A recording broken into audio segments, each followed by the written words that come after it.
I thought I had gotten away with not filming this video.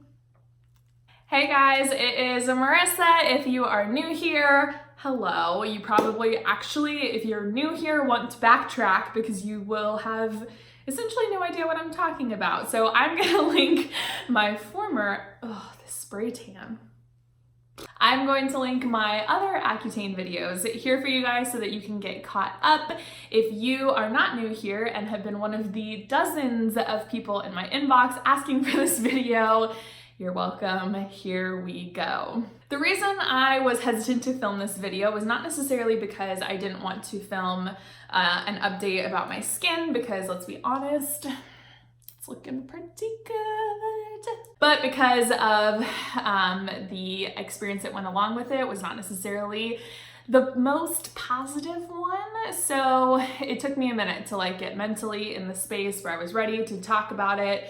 But here we are. If you guys follow me on Instagram or YouTube, you probably have followed my Accutane, my skin journey. About a year ago, I was having some really awful, inflamed, cystic acne skin problems. It was just not a good situation. It was painful, it was embarrassing, especially doing appearances and media and broadcasting and being out in front of people, talking and interacting with people. It was just really, really embarrassing. And so after a long talk and a lot of research with my dermatologist, we decided to start on Accutane. Now, if you're not familiar with Accutane, then you should just basically know it is a very intense drug. Each month I would have to go do pregnancy test, take an online quiz, see my dermatologist, pay my copay. I would have to do a blood test, just to be able to get the prescription in my hand. So I knew going in there were a lot of risks. And month 1 through 3 was actually pretty good. I had dry lips, I had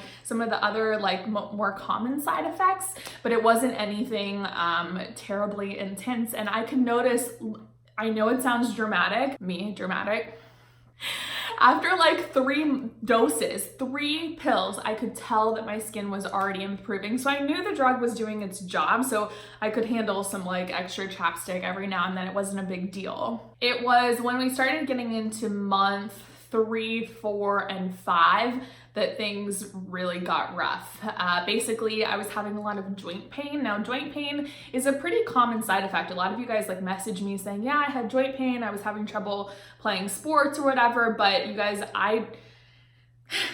it was to the point where I could feel every joint in my body, down to my toes. I could feel each individual joint and it was on fire. It was like my body was on fire from the inside out. And honestly, I was in so much pain. So, I was having to still go do street parties and bar appearances. I lived on the 3rd floor. So even just starting going up my stairs, it was really becoming problematic in my day-to-day life. But again, my skin was clearing up. So it was kind of well, that's just how this is gonna be. I've been pretty open on social media about my struggles with depression and anxiety, and it's not something that I'm necessarily embarrassed by. It's not something that I'm ashamed to talk about, but I think that it just got so bad that I eventually stopped doing updates. I know a lot of people were after month 3, month 4, you kind of went dark on us and nobody knows what happened. There were some people who were considering going on it, but they wanted to wait and see what I thought before they started it. And I just went off the grid, but it was because things got really bad. Part of the side effects and part of the pamphlet they give you of information about Accutane, and there's a lot of stories in the media of people who are already prone to depression that have it just completely amplified whenever they're on Accutane. And that's essentially what happened to me. And it's hard to say what came first. Was it the chicken or the egg? I was already going through a lot of personal things. At work, things were becoming a struggle interpersonally, friends, coworkers, things were already becoming pretty rough for me to handle. But I think when you add the inability to cope because of the deep, dark place that I was in, from being on Accutane, it just really sort of spiraled into a situation that was kind of scary, to be honest with you. Those of you who are familiar with like the technical terms when you're depressed, you've probably heard the phrase crying spells. And it's not funny, but it's funny now looking back because I'm in a much better place. But that's what was happening to me. I was having these crying spells where I wasn't necessarily crying over anything. It was just, I could be sitting in my car, I could be laying in bed, I could be making a salad, and I would just start hysterically crying. And, you know, I would call my best friend, or I would call my mom, and they're like, well, what's the matter? What are you crying over? And I would be like, I don't know. Like, I couldn't get myself together, you know. And I mentioned the joint pain on top of that. Part of it, I was crying because I was in so much pain. I mean, I physically could no longer live in my apartment because, like I said, it was on the 3rd floor, and like, God forbid I need to like carry a purse or something with me. Like, there were times when my neighbors would come outside to try to help me up the stairs because I couldn't do it by myself. It basically got to the point where I was no longer able to live by myself, and I needed help. I needed mental help, I needed physical help, and things just took a turn. You know, anyone who has experienced depression, especially like clinical, severe depression, knows that it's not necessarily a feeling of sadness, although you are sad. The best way, truthfully, I mean, it's more emptiness. It's more like a loss of hope. I mean, for me, it was constantly Googling, thinking like, am I ever going to get better? Is this joint pain ever going to go away? Is my brain ever going to go back to where it was? And that was truly the way that I was trying to describe to my friends and family what I was feeling at the time. Was I just kept saying over and over, like, something's not right with my head. My head is not right. Something's not right with my brain. My brain is off. Like, I would say those phrases over and over because that's the best way I knew how to describe what was happening. Something was just not connected. Things were not firing properly. And so it got to a point where one day I got in the car. I somehow drove myself to Lakeland, sort of threw myself on my parents' couch and said, I can't do this anymore. Like, I need help. And so I immediately called my dermatologist, and she said, stop taking the medication immediately. And so that was at about month 5. So I was able to finish 5 out of the 6 months of Accutane. And at that point, my skin had pretty much cleared up anyways, so I didn't even feel like I necessarily needed that 6th month, though it wasn't even like an option. It was not in the realm of possibility anyways, but my skin was looking better already. So it got to the point where that's how I ended up back here in Lakeland, and I got in with a friend, got me in touch with a great doctor who got me on a great antidepressant and the right dosage.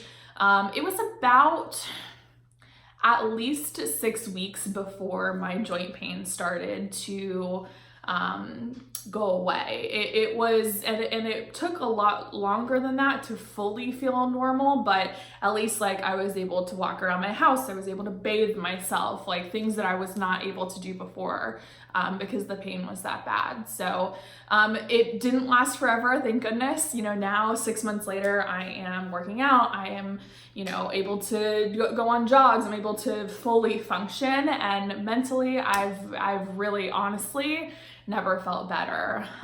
You know, getting rid of those stressors that were already in my life, as far as my personal life goes, my career and everything like that, that helped. And then also getting off of this medication, getting right onto a good antidepressant, that for me personally has just like turn my life around. So I know that that's not necessarily like the news everybody wanted to hear. You know, they say that Accutane is like the closest thing to a permanent cure for acne, and it is. Like, in the 6 months since stopping Accutane, I've had 2 little pimples, and I was freaking out because some people need like a second or sometimes like a third course of Accutane, and I was like, well, that's not an option, so what are we gonna do? You know, I was just like, I was in a panic because I thought, oh my god, I have 2 pimples, like I'm gonna have to go back on it, and I like was spiraling, but they went away. I think it was just like dirty makeup brushes, to be honest with you. But I don't have breakouts. I don't have pimples. My skin is the best that it has ever been in my entire life. And that is a real shame because, you know, it's like the best drug and the best thing to ever happen. And at the same time, it almost ruined my life. So it's really hard to say, you know, some people have asked me like, would you go back on it? Would you recommend it to people? And it's kind of like, I don't know. And I should say, obviously, I hate having to do a million disclaimers, but obviously this is just my experience with it. It doesn't mean that you won't have no side effects. It doesn't mean that you won't have a great experience or a worse experience than I did. It's really hard to say because I think everyone functions differently. And of course, like I said, my circumstances were in a weird place whenever I was on it anyway. So I don't know. I don't know. I would say as far as my next steps go, I've been working with Julie, my amazing, oh God bless her, esthetician. I was doing the dermal infusion whenever I was on Accutane. We were just doing the hydrating to sort of like help with the moisture and everything like that. I've got those videos I will link somewhere as well, but I'm gonna go back and start working with her now for my scarring. A lot of the scarring, of course, is like faded naturally, but I definitely have a little bit of ways to go, particularly on my cheeks where things were the worst at the time. So I'm gonna go back to Skin by Julie and start working with her on that. And that's kind of my next steps. You really can't do that until about 6 months after you get off the dose anyway. So I was like, April 19th, April 19th, April 19th cannot come soon enough. And now it's finally here. It's crazy. I'm gonna go ahead and insert some pictures like before and after, and then also my progress like throughout each of the months. All I can say is if you're on it right now, or you know, if you're struggling with your skin, it can get better, and you know, it's hard. You're not, you know, at some point I thought like, am I overreacting? Is it really worth all of this trouble? Like your skin and your face is a thing that everybody sees first, and so it does have a lot to do with your self-confidence. So I certainly can empathize with that. But yeah, this is just my journey, my before and after. I appreciate you guys checking in on me during the past 6 months. I appreciate you asking for this follow-up video. And I just always appreciate you there with me. Of course, you can always follow me on social media. It is at Marissa on Air. I'm gonna leave all the links, everything down below, of course, for you. And I'll see you next time.